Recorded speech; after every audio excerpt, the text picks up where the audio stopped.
All right. Yes. So thank you all for joining us for this I was going to say our last program, but we have another one. Next week, it's our last virtual program of 2023.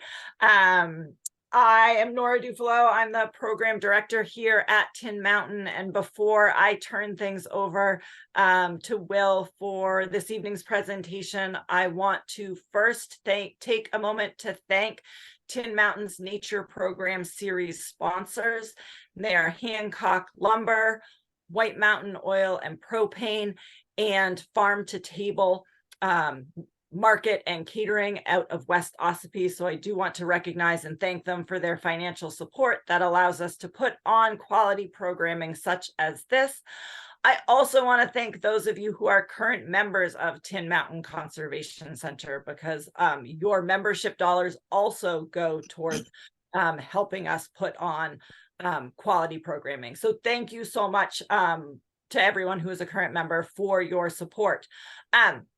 Tonight's program, Winterbird Ecology, a perennial program that we host, is a great brush up for everyone for, as we enter into the winter season, which, as someone who is not, who my entire life, I think I will define myself as a beginner birder, that winter is always it's the season of hope for me with birding, because there are fewer birds around, so it's easier to get a handle on them. And so I think this is a great time to focus on what's around, and will walk us through that. And one of the other reason we host this program at this time is we do it in advance of the Christmas bird count. And we are hosting, Tin Mountain is hosting the 35th annual North Conway area Christmas bird count. And that will be held on Saturday, December 16th. I know that Will is going to mention that, but if it's something that you're interested in participating in, you can go ahead and reach out directly to me. You can call Tin Mountain, or you can just email me, and we will get you connected with with the right group, so that we cover all our birding hotspots, but we don't double count anywhere. And if birds aren't your thing, although if you're here, they probably are, we also have one final evening program that is next week, next Thursday, December 14th at 7 p.m. That is an in-person program at our Nature Learning Center, and that is sort of the state of the moose, what makes a moose, and that is with Henry Jones, New Hampshire Fish and Game State. He is the state moose biologist, head of the State Moose Project, and so he will be giving an update on New Hampshire's moose population, as well as a little bit of background on those big ungulates. So that's a great program. Again, that one's in person next Thursday. But as you said, we're here tonight to brush up on our winter birds.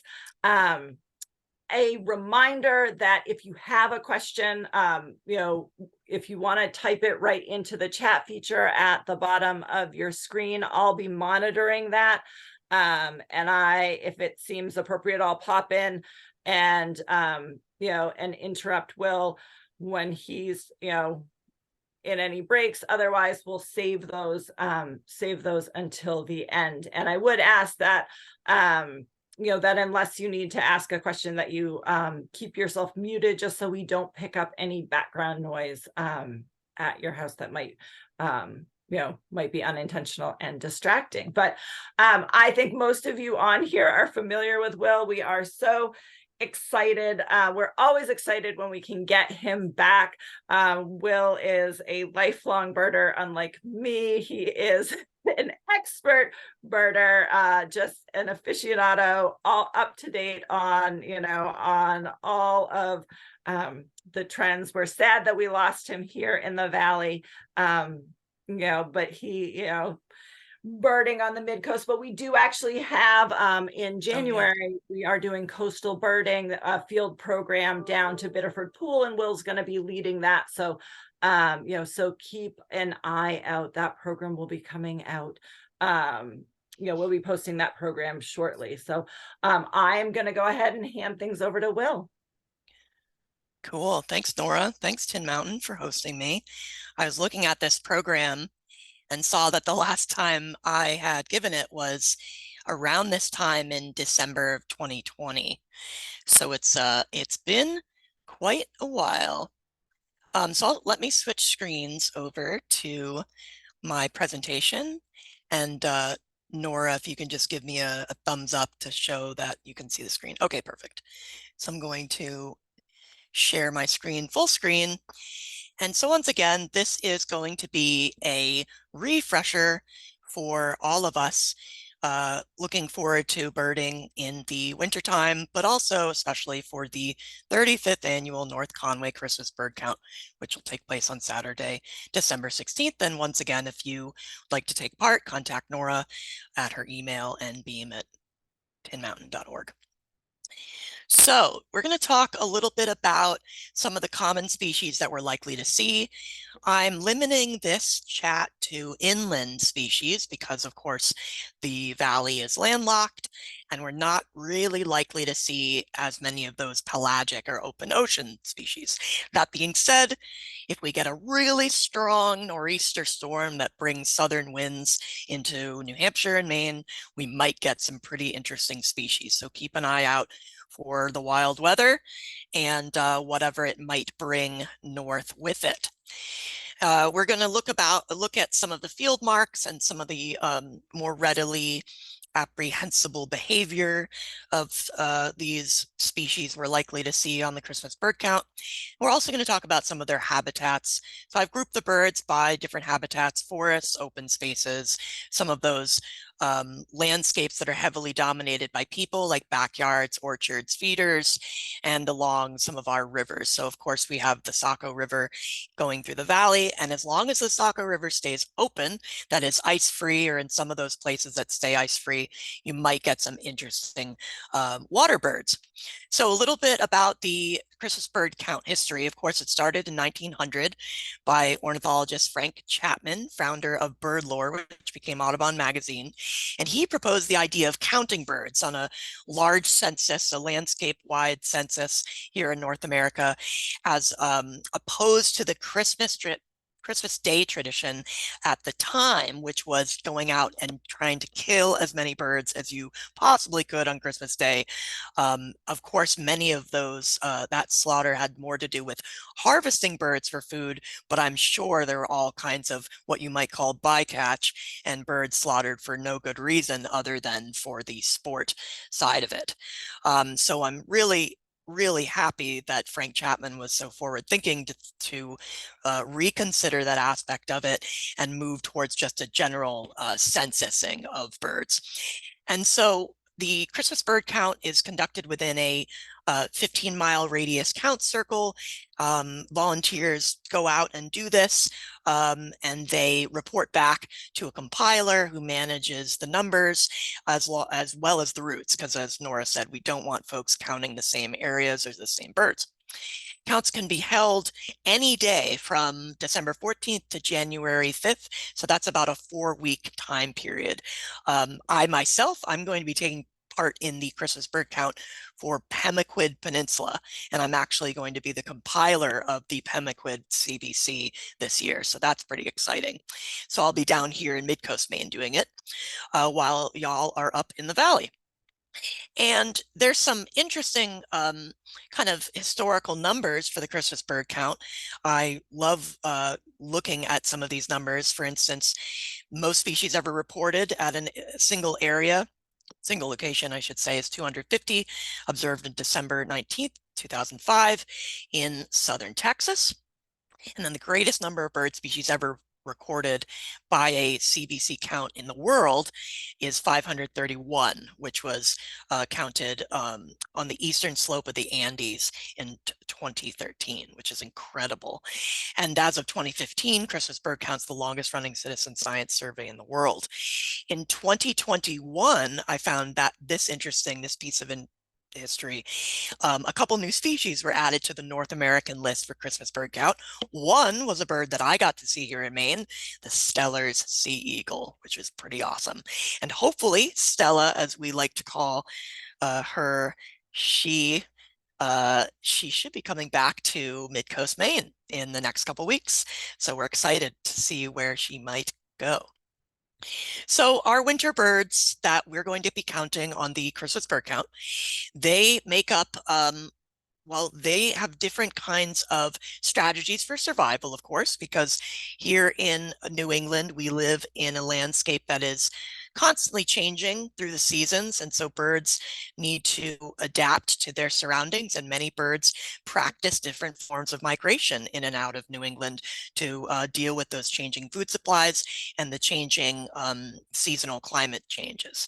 So we've got some of the birds that are here year round. These are our breeding residents, birds like our downy woodpecker, northern cardinal.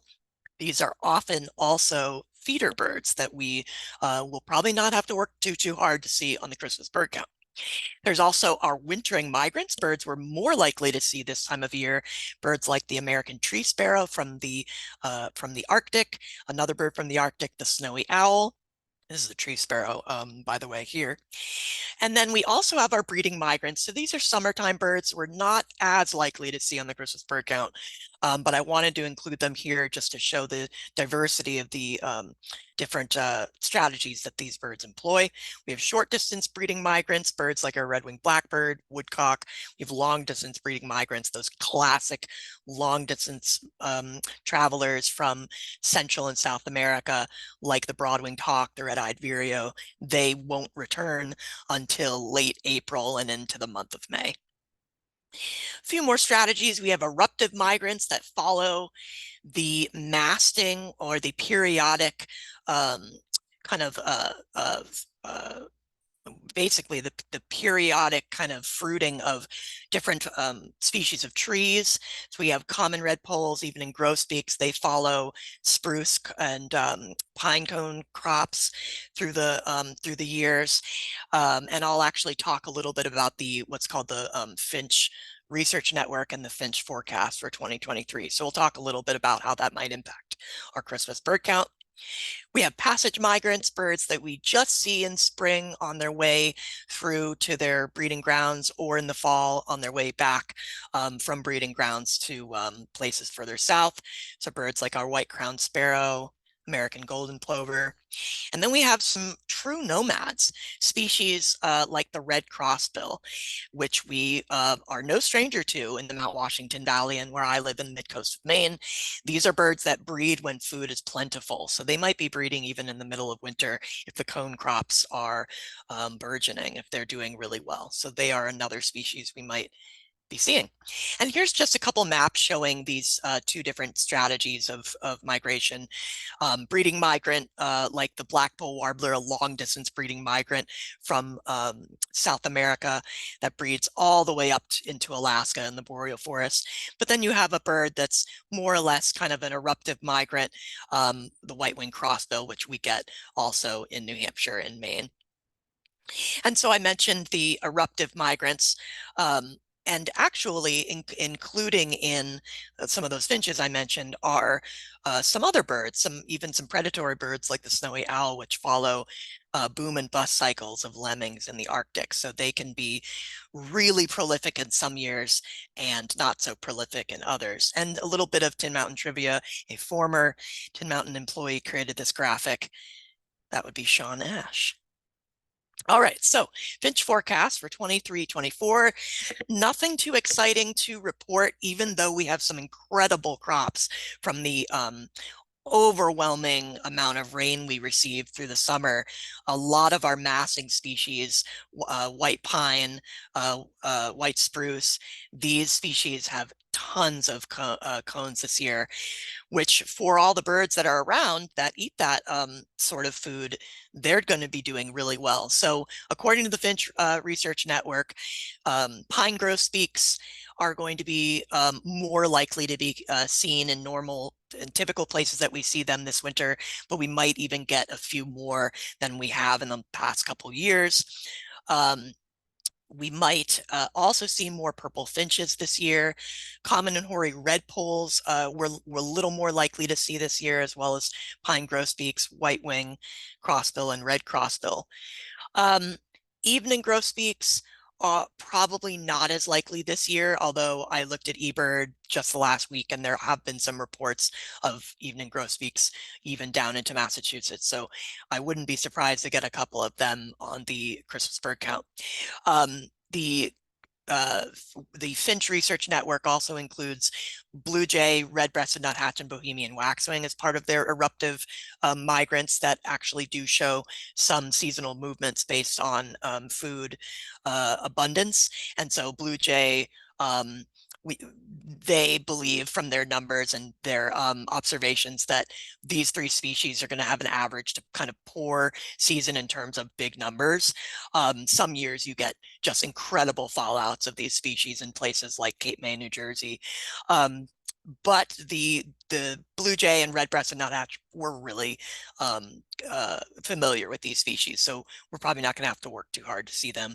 Bohemian waxwing, um, in my experience in living in the valley and even living in Orono, Maine, when I was in college, we wouldn't get these until usually late January, February, March. So we could luck out and get a couple of them in the Christmas bird count, but that seems to be less likely this year. And if you want to learn more about this forecast, go to the finchnetwork.org to learn a little bit more. All right, so we're going to, as I said, we're going to break down the different species based on generally the natural environment that you're going to find them. So I grouped all the different kinds of forests that we have in New Hampshire and Maine into just a very generalized set of slides here to talk about birds like our woodpeckers. So again, these species here that I have, these are kind of wide ranging in their migration strategies. We have breeding residents like the pileated woodpecker to the right, and then three species on the left that exhibit some different kinds of movements. The bird on the upper left, the sapsucker, yellow-bellied sapsucker here. On warmer falls and milder winters, you might get a few more juveniles of this species sticking around. I've had them, actually had a young one, juvenile, at Crawford Notch in late December of like 2019. So it's not completely unlikely to see them. So I included that species here. Flickers, another short distance breeding migrant, and they do stick around in some numbers in the fall. Look for them sitting prominently on treetops, kind of unlike some of the other woodpeckers. I seem to find the flickers kind of sitting up like sentinels up at the tops of trees. And then a bird that the CBC, the Christmas bird count, actually has reported as increasing in numbers, especially in the northern part of the range, is the red-bellied woodpecker on the lower left. So in Brunswick, where I live on the coast of Maine, they are a daily occurrence. When I was growing up in southern Maine in Bodenham, when I was a kid, you never saw a red-bellied woodpecker, maybe in the wintertime every couple of years, but now they are absolutely a fixture of the yard. So that's just, you know, an incredible tale of climate change, but also people feeding birds, and having feeders out really changes the dynamics of what you see out there. So these four could be seen together on our Christmas bird count. And of course, outside our windows at our feeders, we're going to be getting these two very familiar faces, the hairy and the downy woodpecker. I love this image because it's a great comparison of the two. They look virtually identical except for their size difference. The and if you're far enough away, you can have a lot of trouble identifying which is which. So what's really neat is that the bird on the right, the hairy woodpecker, has this dark shoulder spur, that little kind of protrusion of dark coming from the shoulder into the upper belly. That's something that's lacking in the downy. So that's a really good field mark. And then the bill on the hairy is just quite large. It's actually, they say, generally the rule is that if the bill is the length of the head, the same length of the head, that's a great indication that you're looking at a hairy woodpecker. Um, Downies have much shorter bills, and if you look at a downy when it's on a feeder with a lot of other typical feeder birds, you'll notice that a downy woodpecker is more or less the same size as a chickadee or a titmouse. They're much smaller. And they also, because they're so much smaller, you're often going to see them on much smaller branches working out towards the edges of branches, whereas a hairy is much more closer to the trunk or on the trunk of a tree. So these two are really common. Less common, especially in the Mount Washington Valley and where I live, is the black-backed woodpecker. This is a bird that's more habitat restricted than the others, and this one is more likely to be found in black spruce bogs.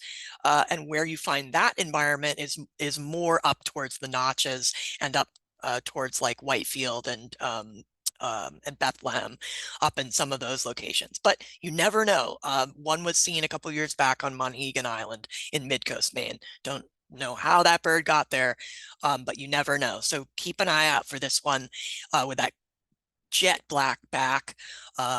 Basically, these birds are also pretty well adapted to fire or landscapes that are prone to periodic fires. They really like, they actually do really well in terms of their camouflage in forests that are burned out. So that's a really interesting bird that I'm still trying to get a good view of. I saw one once on the Edmonds Path in the White Mountains. And unfortunately, I just didn't even know what I was looking at. The bird was in front of me and then it was gone. And only later did I realize, oh, darn, that was a black-backed woodpecker. So turning to some of the more common species of the corvid family, the crows and jays, we have our raven on the lower left, American crow in the upper right, and then some smaller members of the crow family. We've got some jays, the blue jay and the Canada jay, former gray jay.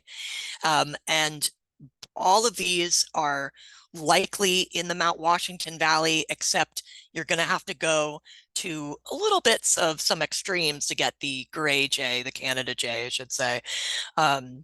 Shows my age, calling it the gray jay. But if you go up into the mountains of the White Mountains, you might see a gray Canada jay up above 2,500 feet. They're a bit more range restricted, especially in the White Mountains. You have to go up in elevation to find them. If you go further north, they are closer, along roadsides and such up further north, Coos County. But where you all live, you're going to have to probably do some hiking to find that bird, although periodically, especially in the wintertime, they come down slope a bit. I added this photo here just to show the difference in the silhouette of the crow versus the raven, because they're surprisingly difficult to tell apart, especially if they're really far away. So one of the best ways that you can kind of tell is that ravens have more of a wedge-shaped pointed tail versus the crow, which is more of a flat, blunt-shaped tail. Crows typically, you're going to see them in larger groups, whereas the raven you're going to see singly, maybe as a pair. Ravens do a lot more soaring, like a bird of prey would, rather than crows. But again, their silhouettes are so similar. So if you see a big black bird, keep an eye out, study its behavior, listen to it. Ravens usually croak. They make a deep croaking sound, and it's usually in a series of three kind of guttural croaking calls. So listen for that. Triplets, kind of slowly rolling like a awk, awk, awk, whereas the crows are more the classic caw, caw. And then blue jays, again, you're probably going to get them at your feeder. very common in the valley. Some other feeder birds that you might be seeing, and I do mean feeder birds for depending on where you are, black-capped chickadee and titmouse being very common uh, feeder birds. The boreal chickadee on the upper right, they do come to feeders in some parts of the country and maybe in northern New Hampshire, less likely in the Mount Washington Valley, but they are a special bird. I've had them in Jackson on Black Mountain before. So you do have to work for them to see them as well. Golden crown kinglets are more likely to come to suet feeders in the winter when their typical insect food is more restricted. They are super tiny and super adorable. We get them to our feeders in the wintertime, and they are really comfortable with people. And you don't normally think that, but when it's wintertime and I guess they're hungry, they really don't mind you hanging around when they're coming down to the feeders. And I noticed that generally golden crown kinglets are more typically active in the lower parts of trees and even closer to the ground as fall rolls into winter. And then in the summer, especially when they're breeding, they're more apt to be hidden. But typically they kind of go up into the coniferous foliage during the late spring into the summer. They kind of disappear, but they come back in the fall and winter, and they are a breeding migrant. A breeding resident, I should say. They're around all year long, just like the rest of these. Uh, some more breeding residents. We've got our two nuthatches on the left, the more southern white-breasted nuthatch on the upper left, and the more northern red-breasted nuthatch on the lower left, and the brown creeper, another bird that seems to be pretty comfortable with being around people. I've gotten pretty close to brown creepers. Brown creepers are so cryptic colored. They're really tough to see. They do have a very high-pitched call note, which sometimes I get confused with a titmouse. But I wouldn't necessarily try to listen to them because they are quite the hearing test. I would, when you're in the forest trying to look around for the different birds, the creepers have a very unique flight style. They'll creep up the tree, kind of like a nuthatch, but they're more exclusively creeping up the tree, and they usually go up the tree in kind of a spiral pattern. They might spiral around the trunk of the tree, but when they usually fly back down either to the bottom of the tree they're on or to an adjacent tree. They have a kind of a spiral up walk on the tree, and then they fly down to a neighboring tree. So very unique flight style. And then they'll quickly go up the tree as they're foraging. So even though they're brown and very camouflaged, just try to look for that movement of a bird kind of hustling up a tree that looks kind of like bark, and you're probably dealing with a creeper. Versus those two others here, the nuthatches, they walk up and down trees, so they have incredibly strong leg and toe muscles that allow them to do that. All right, so I threw a bunch of photos together in this slide. This slide is comparing two common finch species that we get in the Mount Washington Valley. So one of the finches is New Hampshire state bird, the purple finch, and the other is an introduced species from the western side of the United States, the house finch. So the best way to tell them apart, especially if you have a female or juvenile, is look at the facial pattern. The facial pattern of the purple finch, they have a really bright eyebrow that's quite contrast. It's in contrast to the cheek and to the crown color that's fairly drab, fairly brown. So if you look at basically all the birds on the left-hand side of this photo are purple finches. You have that really strong supercilium eyebrow there. That's white. Sometimes it's hard to see. So again, if you're seeing a bird that you're not quite sure of, just continue to check it out, watch its behavior. Purple finches are you're more likely to get them in the coniferous forest or the mixed conifer deciduous forests than the house finch, which is more typical in towns and villages and at feeders. Of course, you'll also get purple finches at feeders. This year, I've noticed, though, that an absence of many of my finches because there's just so much natural wild food for them. And on the right-hand side here, I threw a photo in of a very rare warbler from the West Coast that was hanging out at a feeder with a house finch. So that's a Townsend's warbler hanging out there. So of course, if you see the male of either of the house or the purple finch, you'll notice that, you know, at first glance, the colors seem really similar, but house finch red is actually more of a kind of an orange red. It's a bit it's got a little bit more of like a lighter kind of red, just a bit more yellow in it. In fact, there are some plumage types of house finches that are yellow instead of that red color, versus the purple, which is just the classic raspberry, dipped in raspberry look.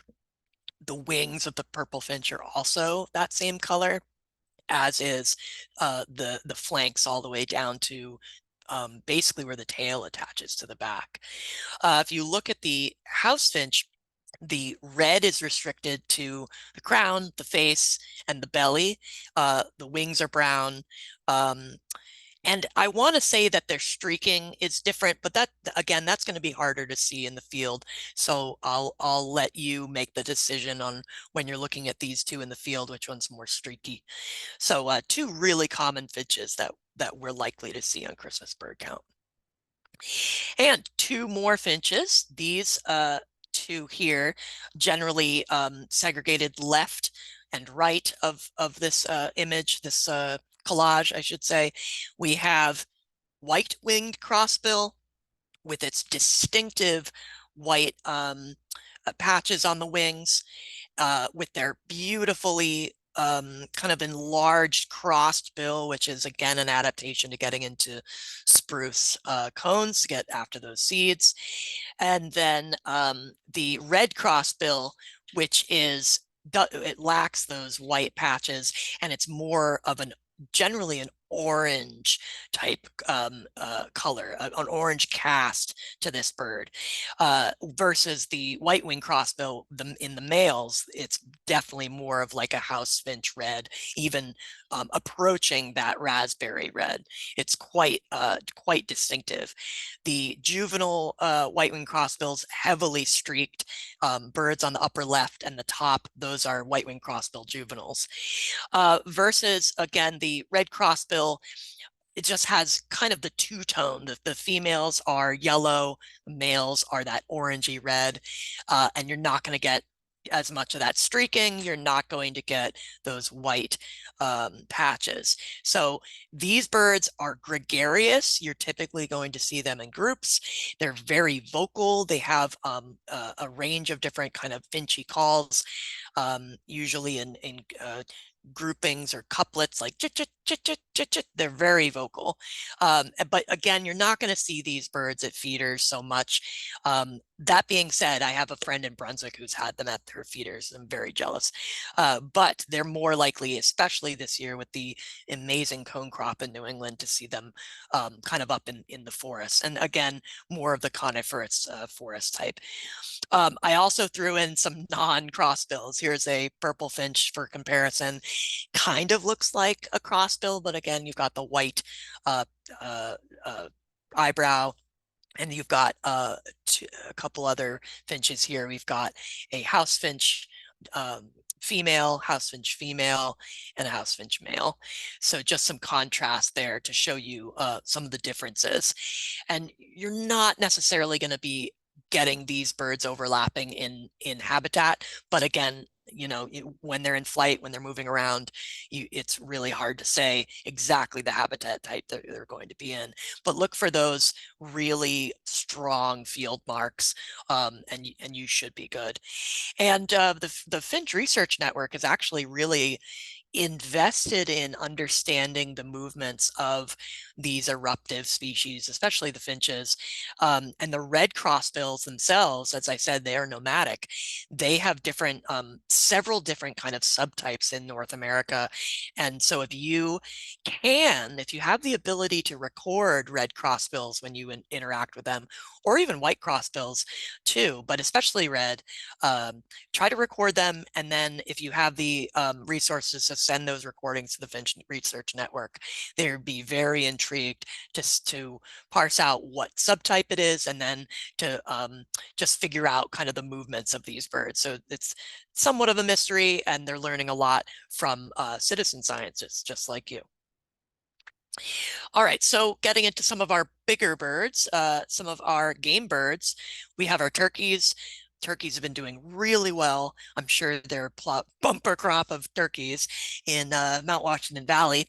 And then some of the grouse, the ruffed grouse that are more restricted to the deciduous forest, kind of below the boreal forest of the of further north of the Notches, where they tend to be replaced by the spruce grouse of the lower left here. Spruce grouse, like its Canada jay and a couple other species, those northern species tend to be a lot less fearful of people. So I saw a video recently of a person who was walking a trail in Acadia on the Scoodic Peninsula beyond Mount Desert Island, kind of down East Maine.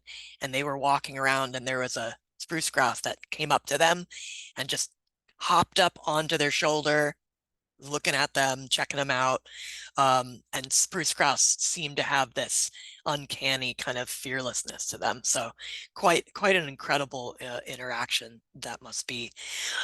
So every once in a while, you'll get pheasants that stick around the Mount Washington Valley through the winter months, but many of these are captives, have been released for target practice, but more for hunting with dogs.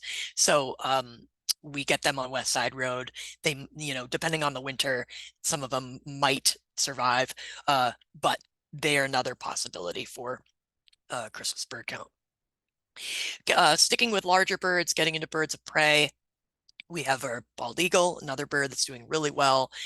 Numbers are way up, at least in Maine, probably New Hampshire too. A resident of our area, especially where I live on the coast with a lot of rivers, they're pretty common. If the Saco stays open, perhaps they might stick around. But they're also carrion eaters, and they might, they are often around on those frozen lakes when people put out their deer carcasses and such. They're pretty common. Two birds on the right, those are our forest hawks of the Accipiter genus. We have the Coopers on the lower right, which is about a third larger than the sharp-shinned on the upper right. These two birds have kind of an overlap in terms of their size, and they can be very difficult to distinguish from each other. A couple pieces of identification. The larger Cooper's hawk has a more capped appearance, so a darker kind of gray to black cap on the top of its head, versus the sharp-shinned, which has more of a hooded appearance. The sharp-shinned also, people say it looks like they call it the murder, well, I was gonna say murder parrot. They have this kind of bug-eyed look to them. Their eyes appear more they appear more on the sides of their face, and they have kind of a dopey look to them, versus the Cooper's hawk, which has more of a fierce look. Its eyes are more forward set. This doesn't work for every single bird. I like to say that even the Cooper's hawks, the streaking on its breast look more like teardrops. But again, this can be really tough. So I would say if you get any kind of forest hawk, really study it closely. Try to get pictures if you can, because that can be really helpful. I'm not always comfortable with the identification that has to do with the tail and the graduated tail feathers. We can talk about that later if we want to, and talk about that ID. But those are two fairly common birds into the fall and winter. And again, these are forest hawks that are going after birds, so they are more or less common at feeders in the fall and winter, hunting some of your feeder birds. Hawk on the lower left is a hawk that spends its summers in the high Arctic and the taiga, hunting lemmings and other rodents. This is the rough-legged hawk. Rough-legged, it has feathers on its feet, kind of a adaptation to living in a cold environment. This is a hawk that you'll get in open landscapes, usually along beaches and salt marshes, airports. I live next to the old Brunswick Naval Air Station, now the Brunswick Executive Airport, and we get this hawk species nearly every year hanging out in this open landscape. Beautiful, beautiful bird. These are all the same kind of hawk. This is an incredibly common hawk that you probably have a few of in the Mount Washington Valley. I know that I've seen them. This is the red-tailed hawk. And you might see some with dark eyes and some with light eyes, and it's actually a different aged hawk. So the younger ones have pale yellow eyes, and that gradually changes over several years into a dark brown. So you can roughly age the bird by what kind of color eyes it has. And I threw all these in because I'm not always convinced when I see a hawk that it's a red tail, but it's really helpful to look for what's called the belly band, the darker feathers contrasting with the white, darker feathers across the belly that contrast with the white chest and lower kind of area around the legs. So that can be really helpful to identify this bird. Also, it's a buteo, one of the really kind of big hawks. These are hawks that hunt, as this photo here suggests, they hunt cats. But no, they hunt rabbits, they hunt squirrels. They are a mammal hunter versus those accipiter bird hawks of the forest. These are more in parks, not so much in the closed canopy. But they are, they're common in backyards as well, and in human-dominated areas. A couple other predators. These are owls. We have great horned owls. I get them less frequently in the Mount Washington Valley. They're around. I usually see them more likely to see them in the fall. And then barred owls, which are breeding residents, and they'll actually start breeding in February. So you'll start to maybe hear some of them hooting and establishing their territories this time of year. And you'll get both of these in mixed deciduous conifer forests. And I've seen them both in the Mount Washington Valley, as well as saw-whet owl, which is a smaller owl, which is more strongly migratory. And I didn't include it because I've seen them a handful of times. But if you see a small owl, try to get a photo of it because it very well could be a saw-whet, or if you're very lucky, a boreal owl, which I've never seen, but they are an owl of the boreal forest that on occasion move south in kind of eruptive migrations. So those two little owls I didn't include, but feel free to check them out. They are incredibly gorgeous. And maybe if we're lucky, we might see one on the Christmas bird count. So open spaces, and we have a lot of those in where I live in southern Maine and where you live in the Mount Washington Valley, in landscapes out in Freiburg, North Freiburg, and West Side Road. These landscapes are dominated by birds that feed on the ground, birds that are very well camouflaged against the ground, birds like our migrants that come down from Canada, from the Arctic tundra, and spend their winters here in flat lands, but also very comfortably down along the coastal areas and sandy beaches. Birds like Lapland longspur in the upper left, horned lark in the lower left, snow bunting in the upper right, and American pipit in the lower right. American pipit is a bird that breeds in New Hampshire on Mount Washington. I've seen them when I used to work up there, but many of them find their way down to agricultural fields, feeding in those rows. But when snow comes along, the pipits move further south to the mid-Atlantic and open fields down there. But you'll be getting those two more bunting-like birds, the Lapland longspur and the snow bunting, sticking around into the winter here. And a great treat to see them. Very camouflaged. They are also very gregarious, even though they hang out in big groups. Sometimes you miss them. So be on the lookout for these. They are really good birds to have on a Christmas bird count. A bit more common, especially in your backyard, are going to be some of the sparrows that we get in the wintertime. Dark-eyed junco in the upper left, American tree sparrow, lower left, white-throated sparrow, lower right, and then fox sparrow, bird that comes down and through the winter time. I was lucky last winter here in Brunswick to have a fox sparrow over winter for 4 months, from mid-December, just around right now, all the way through early April. And I'm convinced that the reason why I had a fox sparrow was because I built a number of brush piles in our yard, and the fox sparrow, and especially the white-throated sparrow, gravitated toward those relatively small brush piles. I have a number of them in the yard, so that birds can kind of move freely from one to another. And so there are some birds that really react well and stick around if you have those kinds of landscape features.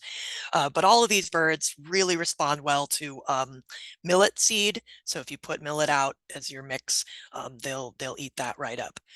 So these hopefully should be birds that we'll be getting on the Christmas bird count. If the winter stays mild and you get more open ground, mixing in with some of these other sparrows are the sparrows that we are more associating with in the summertime.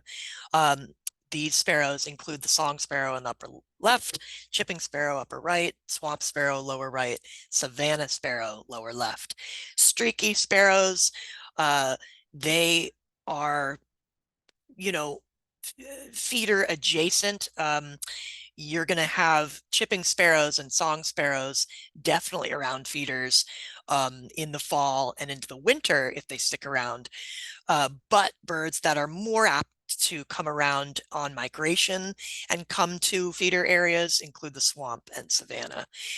These birds are the swamp, as its name implies, more sedgy, wetland kind of sparrow. Savanna, as its name implies, more openland sparrow.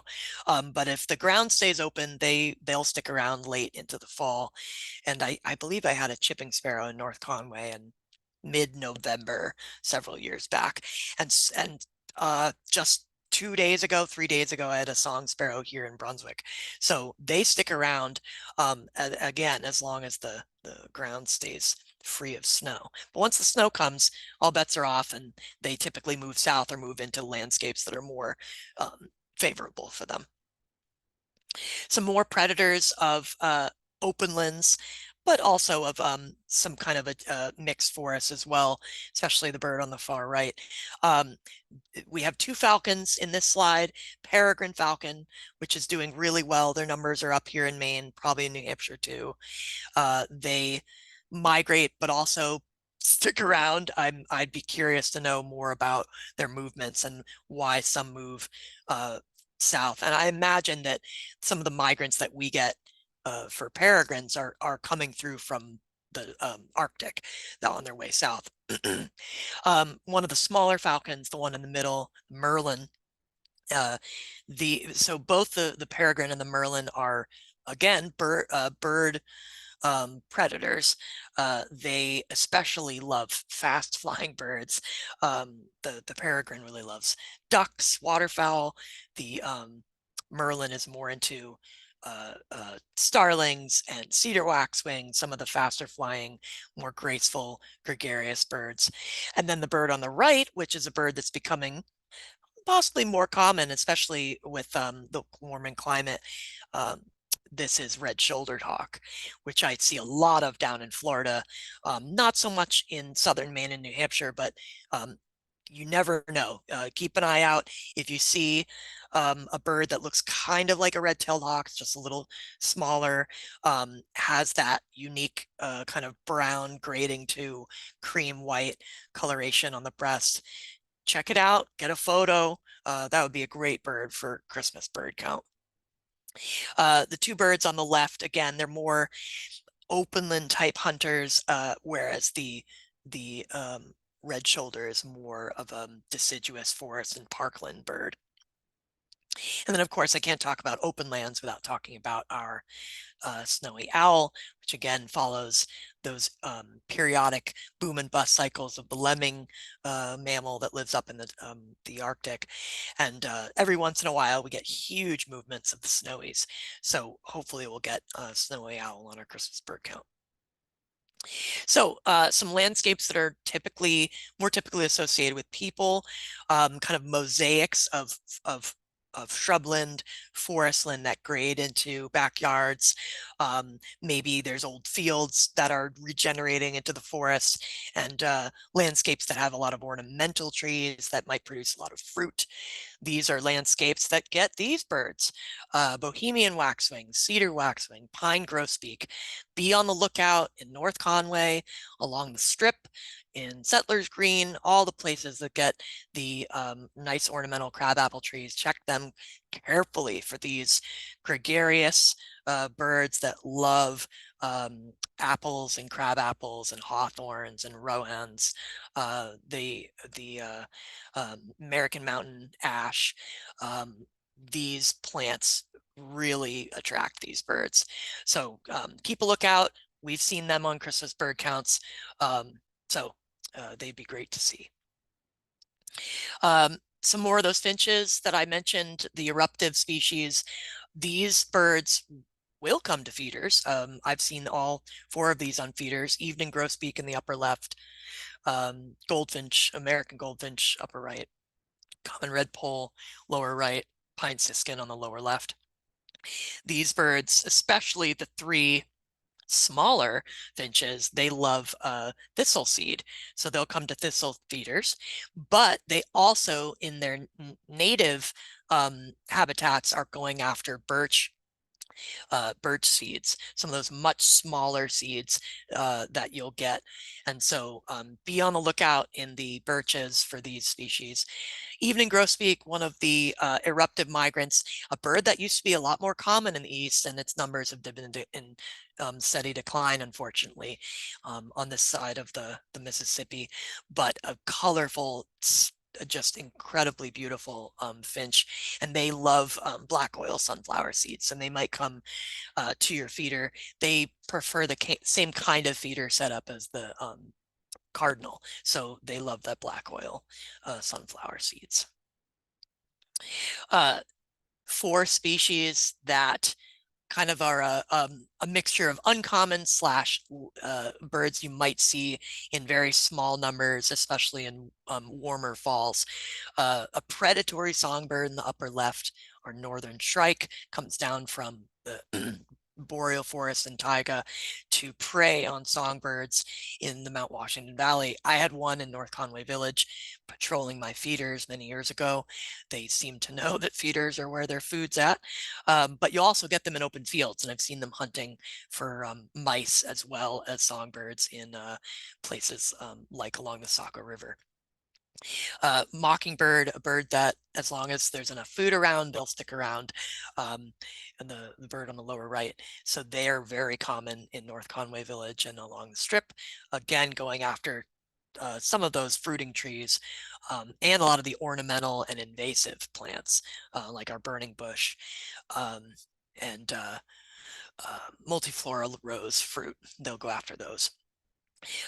Lower left, we have a hermit thrush. They are, I think, more and more commonly seen on winter bird count, on a Christmas bird counts. They are related to the robin. They spend a lot of time on the ground. They're insectivores, but they transition into a more fruit frugivorous diet in the fall. So you might get them hanging around with robins, and even possibly around the same places that you get the mockingbird. So be on the lookout. They have a unique habit of raising their tail and slowly dropping it. So raising their tail and slowly dropping it. That's a great field mark for that thrush.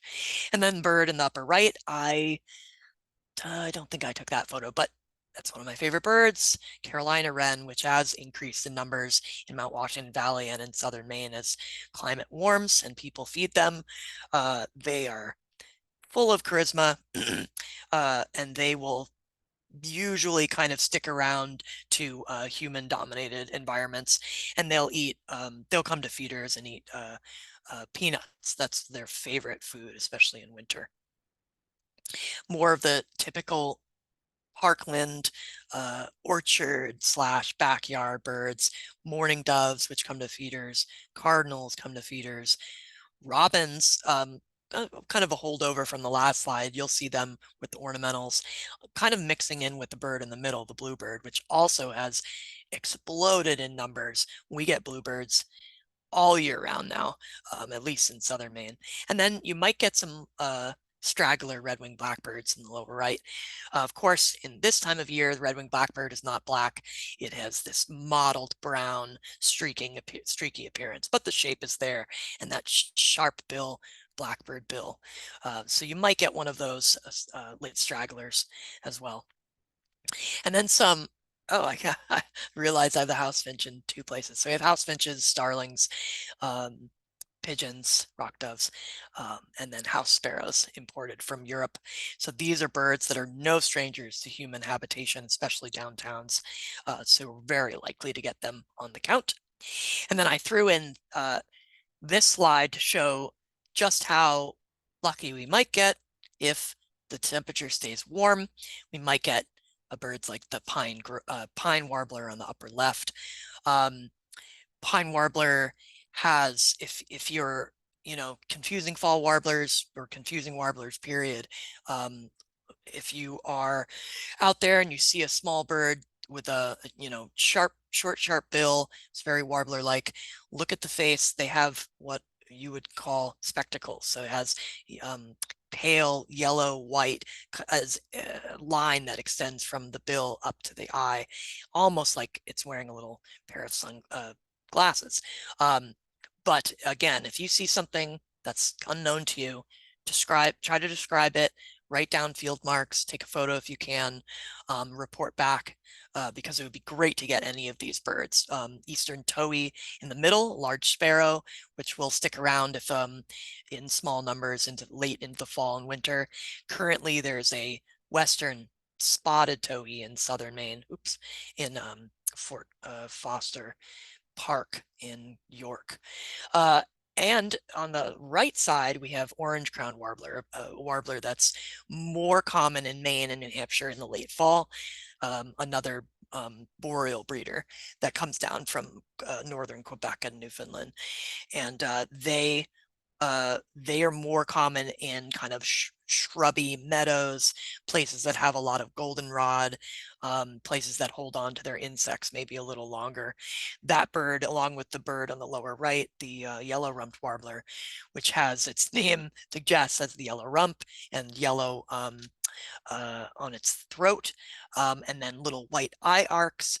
These are birds that, again, might form a mixed flock, maybe with bluebirds, maybe with robins, maybe with chickadees. That's what's really neat about a lot of these birds is they're not necessarily just going to be alone. When you see a flock of chickadees, titmice, woodpeckers, look at everything. Parse out all the species that you're seeing, see what is different, because very likely you could get a kinglet, you could get a warbler, you could get a gray catbird, which is the bird in the center. You could get a ruby crown kinglet, which is the migratory kinglet that we get in the summertime in the Mount Washington Valley, but sometimes sticks around late into the fall. All right, so we have some open water. Hopefully we'll have some open water for the Christmas bird count, but if not, that's fine. Maybe you know of a spot that has some open water, but I included this just in case because we might get some of these birds. So we have our great blue heron and kingfisher, belted kingfisher. This is the female there. The male has that just plain white belly with the blue, blue kind of not belt, but necklace there. Both these birds you'll see when the sockos open late into the fall. I've had both of these in birds in December, and it's really just about whether or not there's open water, which is pretty wild. But then some birds of true open water that you might luck out and get, ducks, waterfowl. So I have a couple slides of the different ducks that we are more likely to get. Bufflehead on the upper left. We've got ringneck duck on the upper right, pintail on the lower right, and green-winged teal on the lower left. Most of these birds will move out of New Hampshire and Maine's rivers and lakes when it freezes up, but they'll be more likely down along the coast and in mixed flocks with these birds: black ducks, mallards, mergansers, goldeneyes. In the lower left, we have the common goldeneye on the bottom and the Barrow's goldeneye in the above it. Barrows is rarer, but not completely unfamiliar to us birders, especially on the coast. But they are seen along rivers up in northern New Hampshire, especially if the water stays open on their migration south. So these are much more common. Mergansers you'll get in wintertime in open water. This is the common merganser. And then here we've got red-breasted on the upper right and the hooded merganser on the lower left. So all three of the mergansers can be found all year, but in different places. In different parts of the environment. We have wood ducks, which I've seen in winter in Freiburg on open water, and then Canada geese, which are pretty ubiquitous. And gulls, so we have our gulls, more commonly seeing ring-billed gull in the upper right, and herring gull in the lower right, and blackback gull on the left. The two, especially on the right, associate with people and kind of dump areas. So you might get them on the count. I'm not sure that I've actually seen a blackback gull in the valley, but I thought I'd put it in here just for reference because it's the largest gull in the world, slate back, and it's actually one of the top predators of the coast.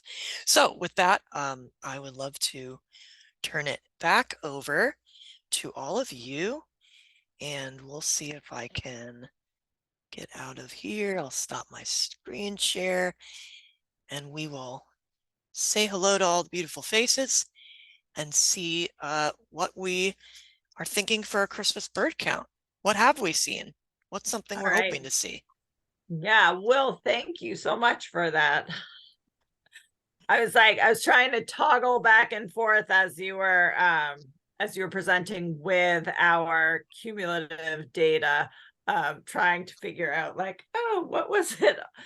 What have we seen? Although as many of you remember, last year was a bit of a wash with with our Christmas bird count, because it ended up being the tail end of a big snow event, and so it was a quiet time, and I think a lot of people were going into shoveling, and so yes, I was looking at the past couple of years of what we had been seeing.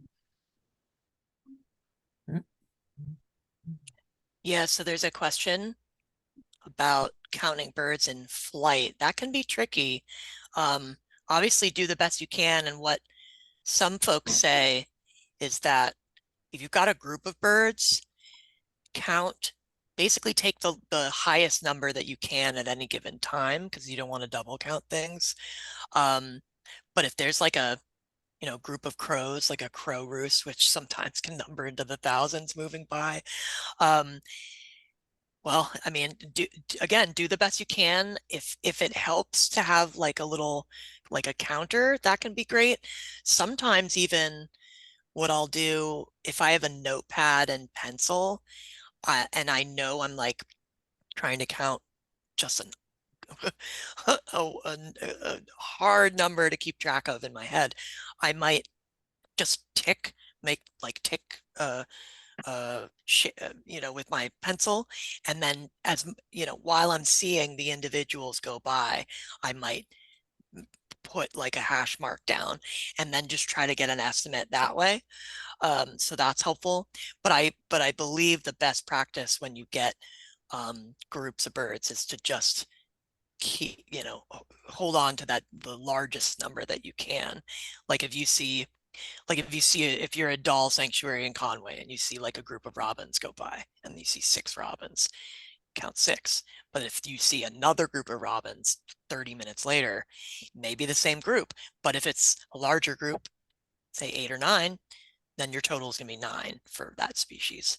So it can be tricky, but defer to the highest number.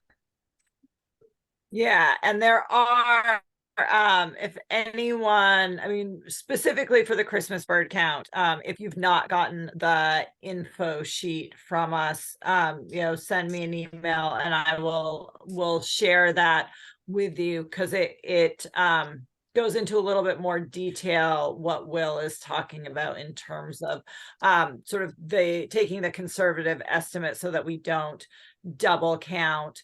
And it's got protocols for similarly for feeder watchers. So if you happen to live in the count area and have a bird feeder, protocols for counting birds so that you don't end up counting the same individuals over and over again.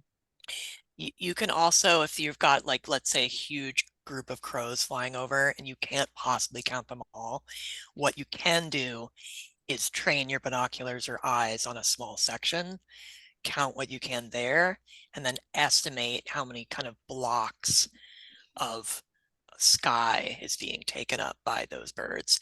And, if you see 20 in one small section, but the whole sky is covered up, then kind of estimate based on those numbers that you're getting in just the area you're looking at.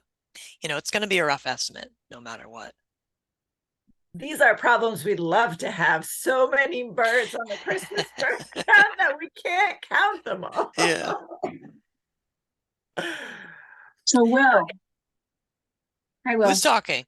It's Oh, Sue Francesco. hey, Sue. I haven't seen you since Ireland. You're back in New Hampshire? I'm back from Africa. Yes, and Ireland. So yes, I'm back, and I got a call from a friend yesterday and said, "Hey, we got a purple sandpiper." I said, "Okay." I mean, this is inland New Hampshire. Wow. So we had a purple sandpiper down in Meredith. Cool. Which is way outside of your Christmas bird count, but it's within one of ours. So just to let you know, these guys are on the move, and you might get some of those rarities. So it was really fun to see that bird, and probably about 300 photographs of him. So wow, cool. Yeah, so Sue's referencing my first trip to Europe in September. I went with Eric Masterson and company to Ireland, which was Kathy's awesome. on too, so you can Oh say yeah, hi, hey Kathy, I saw Kathy too. So we got treated to all sorts of fun experiences and birds. Right. And, but purple sandpiper mid New Hampshire in December is pretty awesome checkbox. Definitely, that's great bird. Any other questions? If yeah, it's going to be exciting. I'll be sure if folks, I know many of you are Facebook friends with me, but if I see the stellar sea eagle, I'll make sure I let you know. Yeah. Please do. Hey, Lori. Yes, and if and as Will said, for anyone, if you're not currently on our list, if we haven't assigned you to somewhere for the Christmas bird count and you are around and and interested in counting, we would love any and all participation. And that can be as Will said, I think it's really exciting because it is the largest and longest running community science initiative.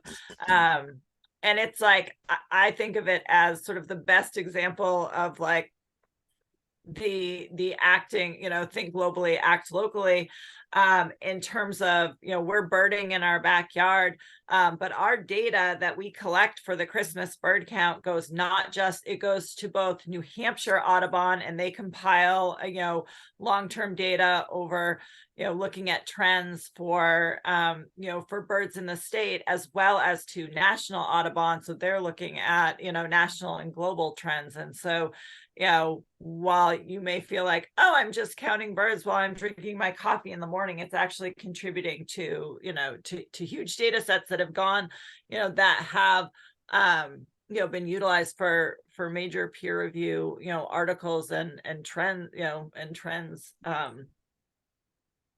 Yeah, that's a really good point. So I came in late, so do you know when your count is? What day? Our counts are on the same. We're having dueling counts over here. Oh, Yeah, okay. so it turns out that the North Conway Christmas bird count, as well as the Crawford Notch Christmas bird count, and Will, you said you're doing Pemaquid Point, Yeah, Um, yeah. are all on Saturday, December 16th. Oh. Yeah. Because ours are on the 29th and 30th, I Oh. think, or 28th and 30th, Mhm. or the end of the year. And Canada's the 27th. Yeah, I mean, you have anywhere between the 14th, it's December 14th to January 5th. You can set your date. You get one Okay. day, and we have just, we've had, the best luck with participation hosting it on a Saturday prior to Okay. to the Christmas. Do we have a date for the coastal trip yet?